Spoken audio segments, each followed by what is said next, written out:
ಸುಮಾರು 3500 ವರ್ಷ ಸುದೀರ್ಘ ಇತಿಹಾಸ ಇರುವಂಥ ಏಕೈಕ ಕ್ಷೇತ್ರ. ಇಷ್ಟು ಆಸುಪಾಸಿನಲ್ಲಿ ಇಷ್ಟು ಪುರಾತನ ಕ್ಷೇತ್ರ ಎಲ್ಲೂ ನಾವು ಕಾಣಲಿಕ್ಕೆ ಸಾಧ್ಯ ಇಲ್ಲ.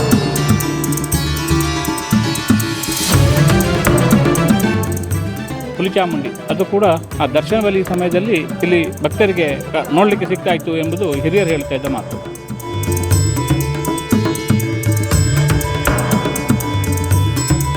ತುರಿಕೆ ಇದು ಚರ್ಮ ದಪ್ಪ ದಪ್ಪ ಆಗಿ ಕೊಡಿಪಾಡಿಯಲ್ಲಿ ಬಹಳ ಒಂದು ಪುಣ್ಯಕ್ಷೇತ್ರ ಉಂಟು. ನೀವು ಅಲ್ಲಿಗೆ ನಾನು ಹರಕೆ ಹೇಳ್ತೇನೆ. ಅವ್ರು ಮುಂಚಿನ ದಿವಸ ಹೇಳಿದ್ದಾರೆ, ಸಂಜೆ 4:15 ಹೇಳಿದ್ದಾರೆ. ಮರು ದಿವಸ ಬೆಳಗ್ಗೆ ಎದ್ದಾಗ ನನ್ನ ಕೈಯಲ್ಲಿ ಎಂತ ಇಲ್ಲ, ತಲೆಯಲ್ಲಿ ಏನೂ ಇರಲಿಲ್ಲ. ಒಂದು ಕಾಲದಲ್ಲಿ ಜನಾರ್ದನ ದೇವಸ್ಥಾನ ಅಂದರೆ ಸೀಮೆ ದೇವಸ್ಥಾನ ಆಗಿತ್ತು ಅಂತ ಹಿರಿಯರು ಹೇಳ್ತಾ ಇದ್ರು. ಅರಸರ ಆಡಳಿತ ಕೂಡ ಅಂತ ಇತ್ತು.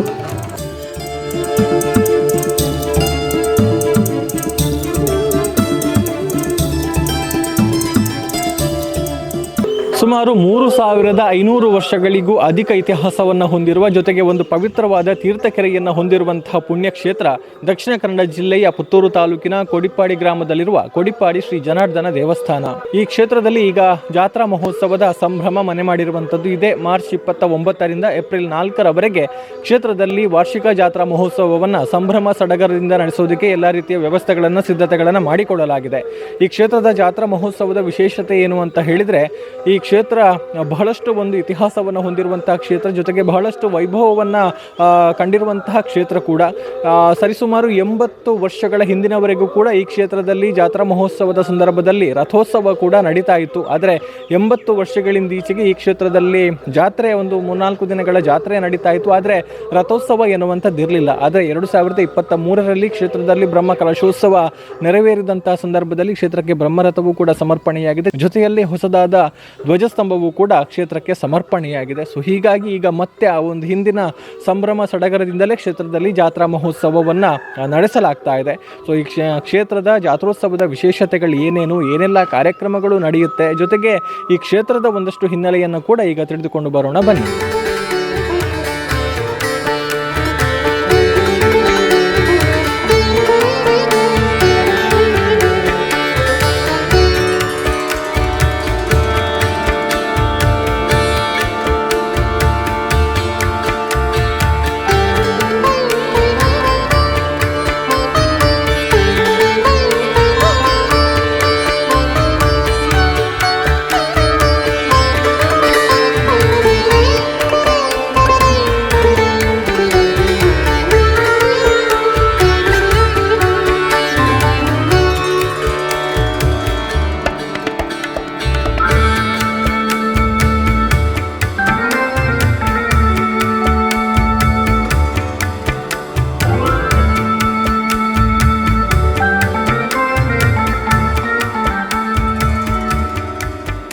ನಮಸ್ತೆ, ನಾನು ಮುರಳೀಧರ ಬಡಿಕೆಲ್ಲ ಅಂತ ಹೇಳಿ. ಇಲ್ಲಿ ನಾವು ಪ್ರಧಾನ ಪೂಜೆ ನನ್ನ ತಂದೆ ಮಾಡ್ತಾ ಇದ್ದಾರೆ. ನಾನೀಗ ಅವರೊಟ್ಟಿಗೆ ಇಲ್ಲಿ ಸಹಾರ್ಚಕನಾಗಿ ಕೆಲಸ ಮಾಡ್ತಾ ಇದ್ದೇನೆ. ನಮ್ಮ ಕೊಡಿಪಾಡಿ ಶ್ರೀ ಲಕ್ಷ್ಮೀ ಜನಾರ್ದನ ಕ್ಷೇತ್ರ, ಹಿಂದೆ ಈ ಕ್ಷೇತ್ರಕ್ಕೆ ಪ್ರಾಗ್ಯವಾಟ ಅಂತ ಹೇಳುವಂಥ ಹೆಸರಿತ್ತು. ಸುಮಾರು 3500 ವರ್ಷ ಸುದೀರ್ಘ ಇತಿಹಾಸ ಇರುವಂಥ ಏಕೈಕ ಕ್ಷೇತ್ರ. ಇಷ್ಟು ಆಸುಪಾಸಿನಲ್ಲಿ ಇಷ್ಟು ಪುರಾತನ ಕ್ಷೇತ್ರ ಎಲ್ಲೂ ನಾವು ಕಾಣಲಿಕ್ಕೆ ಸಾಧ್ಯ ಇಲ್ಲ. ವಿಟ್ಲ ಪಂಚಲಿಂಗೇಶ್ವರ ದೇವಸ್ಥಾನ ಬಿಟ್ಟರೆ ಎರಡನೇ ಕೊಡಿಪಾಡಿ ಶ್ರೀ ಜನಾರ್ದನ ಕ್ಷೇತ್ರ.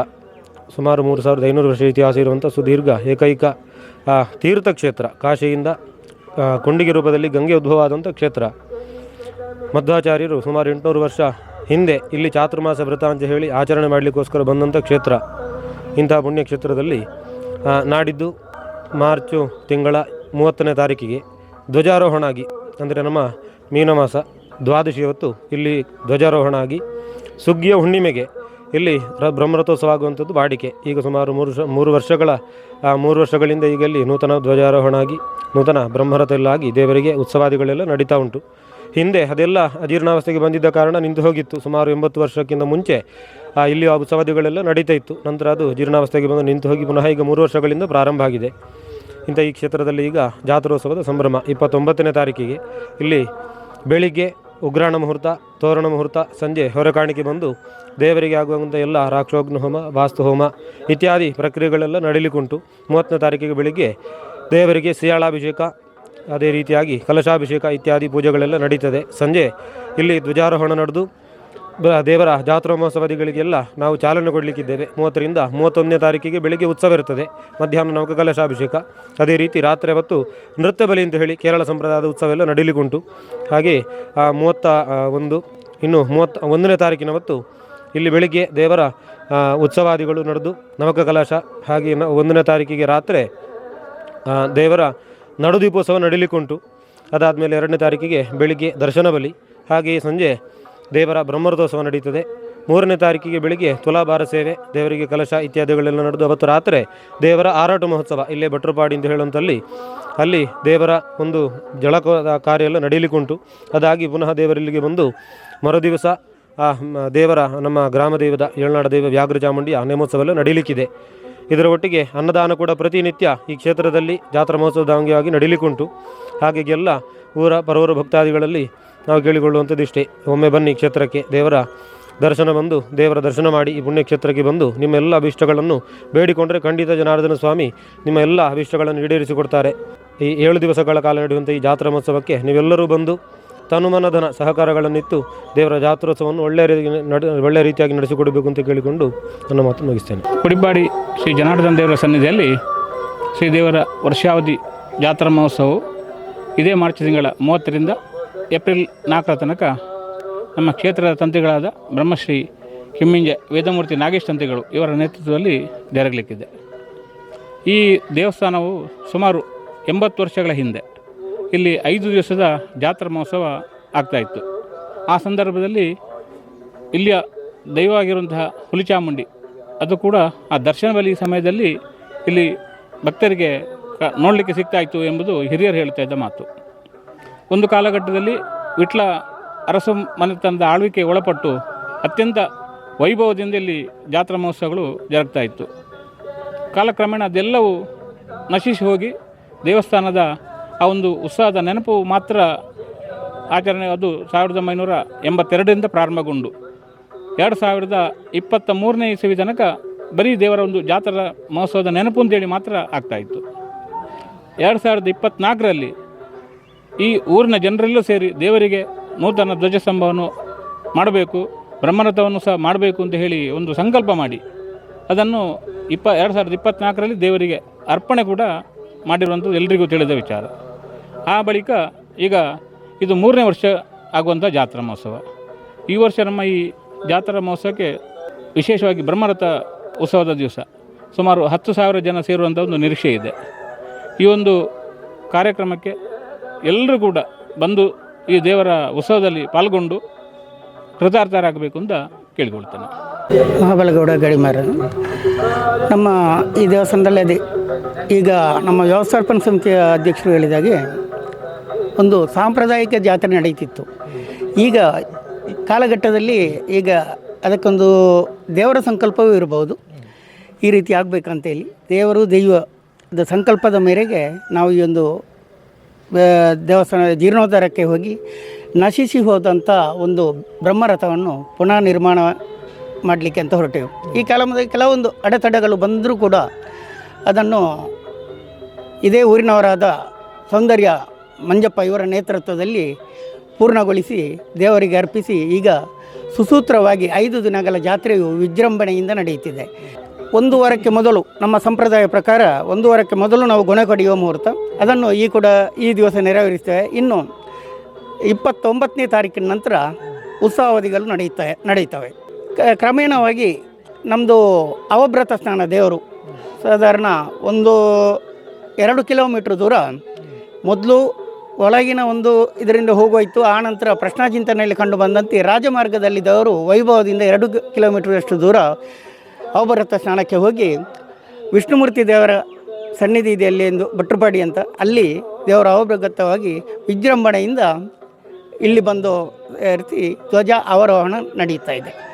ಆದ್ದರಿಂದ ಈ ಒಂದು ಕಾರ್ಯಕ್ರಮ ಬಹುಶಃ ನಿಂತು ಹೋಗಿ ಈಗ ಪುನರುಜ್ಜೀವನ ಆದ್ದು ದೇವರ ಕಾರಣಿಕ ದೈವದ ಮಹಿಮೆ, ಇದಕ್ಕೆ ಎಲ್ಲರೂ ಪಾತ್ರರಾಗಿ ಈ ಒಂದು ಉತ್ಸವದಲ್ಲಿ ಪಾಲ್ಗೊಂಡು ಎಲ್ಲರೂ ದೇವರ ಕೃಪಾಕಟಾಕ್ಷಿಕ ಪಾತ್ರರಾಗಬೇಕಾಗಿ ವಿನಂತಿಸಿಕೊಳ್ತೇವೆ. ಅದೇ ರೀತಿ ದೇವಸ್ಥಾನವು ಇದಕ್ಕೆ ಯಾವುದೇ ಆದಾಯವಿಲ್ಲ. ಈ ದೇವಸ್ಥಾನಕ್ಕೆ ಭಕ್ತಾದಿಗಳ ಕೊಡುವಂಥ ಒಂದು ದಾನವೇ ಇದಕ್ಕೆ ಆದಾಯ. ಆದ್ದರಿಂದ ಎಲ್ಲ ಒಂದು ಊರಿನ ಪರವನ ಭಕ್ತಾದಿಗಳು ಈ ಒಂದು ಉತ್ಸವ ಸಾಂಗವಾಗಿ ನೆರವೇರಲಿಕ್ಕೆ ತುಂಬು ಹೃದಯದ ಧನ ಸಹಾಯವನ್ನು ಕೂಡ ಮಾಡಬೇಕಂತೇಳಿ ಕೇಳಿಕೊಳ್ತೇವೆ. ಯಶೋಧ ಲತಾ ಹೇಳ್ತಾರೆ. ಸಾಧಾರಣ 21 ವರ್ಷಗಳ ಹಿಂದೆ ನನಗೆ ತಲೆಯಲ್ಲಿ ಫುಲ್ ಒಂದು ಗಜ್ಜಿ ಅಂತ ಹೇಳಲಿಕ್ಕೆ ಆಗೋದಿಲ್ಲ, ತುರಿಕೆ, ಇದು ಚರ್ಮ ದಪ್ಪ ದಪ್ಪ ಆಗಿ ಮತ್ತು ಒಂದು ಬೆರಳು ಫುಲ್ಲು ಇದು ಕವರ್ ಆಗಿತ್ತು. ತುಂಬ ದೇವಸ್ಥಾನಕ್ಕೆ ಹರಕೆ ಹೊತ್ತುಕೊಂಡು ಸುಬ್ರಹ್ಮಣ್ಯ, ಧರ್ಮಸ್ಥಳ ಮತ್ತು ತುಂಬ ಹಾಸ್ಪಿಟ್ಲಿಗೆಲ್ಲ ಹೋಗಿದ್ದೇನೆ. ಅಲ್ಲಿ ಎಲ್ಲಿ ಹೋದರೂ ನನಗೆ ಅದು ಕಮ್ಮಿ ಆಗಲಿಲ್ಲ. ಆನಂತರ ಒಂದು ದಿವಸ ನನ್ನ ಹಸ್ಬೆಂಡೇ ಮದುವೆ ಆಗಿರಲಿಲ್ಲ, ಸಿಕ್ಕಿದ್ರು ನನಗೆ ಅಂತಾರೆ, ನಿಮ್ಮ ಕೈಯಲ್ಲಿ ಎಂತ ಅಂತ ಕೇಳಿದರು. ಅದಕ್ಕೆ ಗೊತ್ತಿಲ್ಲ, ಇಷ್ಟು ವರ್ಷ ಆಯಿತು, 6-7 ವರ್ಷ ಆಯಿತು, ತುಂಬ ಮದ್ದು ಮಾಡಿದ್ದೇವೆ ಅಂತ ಹೇಳಿದೆ. ಆವಾಗ ಅವರು ಹೇಳಿದರು, ನಮ್ಮ ಊರಲ್ಲಿ ಒಂದು ಕೊಡಿಪಾಡಿಯಲ್ಲಿ ಬಹಳ ಒಂದು ಪುಣ್ಯಕ್ಷೇತ್ರ ಉಂಟು, ನೀವು ಅಲ್ಲಿಗೆ ನನ್ನದು ಹರಕೆ ಹೇಳ್ತೇನೆ, ನೀವು ಅದನ್ನು ಬಂದು ತೀರಿಸಿ ಅಂತ ಹೇಳಿದರು. ಅವ್ರು ಮುಂಚಿನ ದಿವಸ ಹೇಳಿದ್ದಾರೆ, ಸಂಜೆ 4:15 ಹೇಳಿದ್ದಾರೆ. ಮರು ದಿವಸ ಬೆಳಗ್ಗೆ ಎದ್ದಾಗ ನನ್ನ ಕೈಯಲ್ಲಿ ಎಂತ ಇಲ್ಲ, ತಲೆಯಲ್ಲಿ ಏನೂ ಇರಲಿಲ್ಲ. ಬಹಳ ಒಂದು ಪುಣ್ಯಕ್ಷೇತ್ರ ಅಂತ ಹೇಳಿದರೆ ನನಗೆ ನನ್ನ ಜೀವನದಲ್ಲೇ ಅದು. ಆನಂತರ ಮದುವೆಯಾಗಿ ಕೂಡ ಇದೇ ಊರಿಗೆ ಬಂದೆ, ಎಲ್ಲ ಸುಖವಾಗಿದ್ದೇವೆ ಈಗ. ಸುಬ್ರಹ್ಮಣ್ಯ ಗೌಡ ಹನಿಯವರು, ನನಗೆ ಸುಮಾರು 65 ವರ್ಷ ಪ್ರಾಯ ಆಯಿತು. ಪ್ರಾರಂಭದಲ್ಲಿ ನಾನು ದೇವಸ್ಥಾನದ ಒಂದು ಸ್ಥಿತಿಯನ್ನು ಕಂಡವ, ಒಂದು ಮಣ್ಣಿನ ಗೋಡೆ ಮುಳಿ ಹಾಕಿ ಒಂದು ಪರಿಸ್ಥಿತಿ ಇತ್ತು. ಅದನ್ನು ಊರವರ ಸಹಕಾರ ಹಾಗೆ ವಿಷ್ಣುಮೂರ್ತಿ ಅರ್ಕರ್ತಾರ ಒಂದು ನೇತೃತ್ವದಲ್ಲಿ 4 ಬ್ರಹ್ಮಕಲಶವನ್ನು ಕೂಡ ನಾನು ಕಂಡಿದ್ದೇನೆ.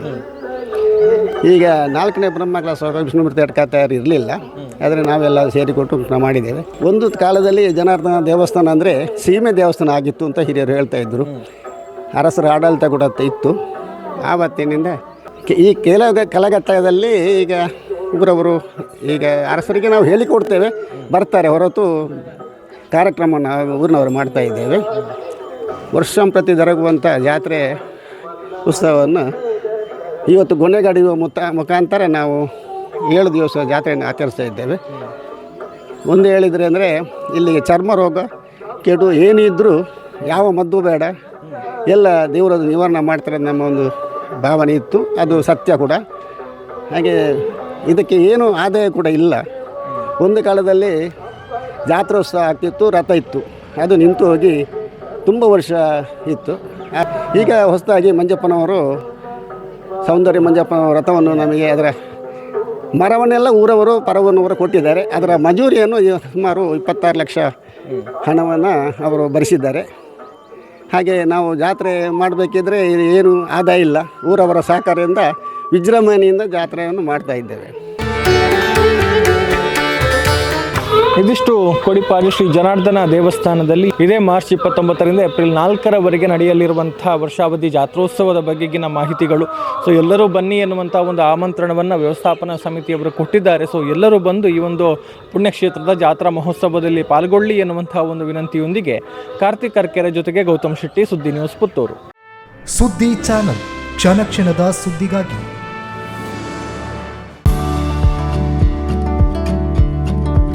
ವಿವೇಕಾನಂದ ಪದವಿ ಪೂರ್ವ ಕಾಲೇಜು, ನೆಹರು ನಗರ, ಪುತ್ತೂರು. ಅನುಭವಿ ಅಧ್ಯಾಪಕ ವೃಂದದಿಂದ ಬೋಧನೆ, ವಿಶಾಲ ಜ್ಞಾನ ಭಂಡಾರವನ್ನ ಹೊತ್ತ ಗ್ರಂಥಾಲಯ, ವಿಶಾಲವಾದ ಪ್ರಯೋಗಾಲಯಗಳು. ನೀಟ್, ಜೆಇಇ, ಸಿಇಟಿ ಹಾಗೂ ಸಿಎ ಫೌಂಡೇಶನ್ ಕೋರ್ಸ್ಗಳಿಗೆ, ಐಎಎಸ್, ಐಪಿಎಸ್ ನಂತಹ ಸ್ಪರ್ಧಾತ್ಮಕ ಪರೀಕ್ಷೆಗಳಿಗೆ ತರಬೇತಿ. ವಿಕಸನ ಟಿವಿ ಹಾಗೂ radio Panchajanya 90.8 FM. College bus ವ್ಯವಸ್ಥೆ, ಕ್ರೀಡೆಗೆ ಒತ್ತು ಕೊಟ್ಟು ವಿಶಾಲವಾದ ಕ್ರೀಡಾಂಗಣ. ವಿದ್ಯಾರ್ಥಿನಿಯರಿಗಾಗಿ ಕಾಲೇಜ್ ಕ್ಯಾಂಪಸ್ನಲ್ಲೇ ಪ್ರತ್ಯೇಕ ವಸತಿ ನಿಲಯಗಳು. ಅರ್ಹ ಬಡ ಪ್ರತಿಭಾವಂತ ವಿದ್ಯಾರ್ಥಿಗಳಿಗಾಗಿ ಹಲವು ವಿದ್ಯಾರ್ಥಿ ವೇತನಗಳು. ಪ್ರತಿ ವರ್ಷವೂ ರಾಷ್ಟ್ರ, ಅಂತಾರಾಷ್ಟ್ರೀಯ ಮಟ್ಟದಲ್ಲಿ ಸಾಧನೆಗೈಯುತ್ತಿರುವ ವಿದ್ಯಾರ್ಥಿ ಸಮೂಹ. ನಮ್ಮಲ್ಲಿ ಲಭ್ಯವಿರುವ ಕೋರ್ಸ್ಗಳು: ವಿಜ್ಞಾನ ವಿಭಾಗ, ಪಿಸಿಎಂಬಿ, ಪಿಸಿಎಂಸಿ, ಪಿಸಿಎಂಎಸ್, ಪಿಸಿಎಂಎ. ವಾಣಿಜ್ಯ ವಿಭಾಗ, ಎಸ್ಸಿಬಿಎ, ಎಸ್ಸಿಬಿಎ, ಇಸಿಬಿಎ. ಕಲಾ ವಿಭಾಗ, ಎಚ್ಇಪಿಎಸ್. ಭಾಷೆಗಳು: ಇಂಗ್ಲಿಷ್, ಕನ್ನಡ, ಹಿಂದಿ, ಸಂಸ್ಕೃತ. ವಿವೇಕಾನಂದ ಪದವಿ ಪೂರ್ವ college, Nehru Nagar, Puttur. 80737 00468 81050 72386. Website www.vivekanandapuc.com.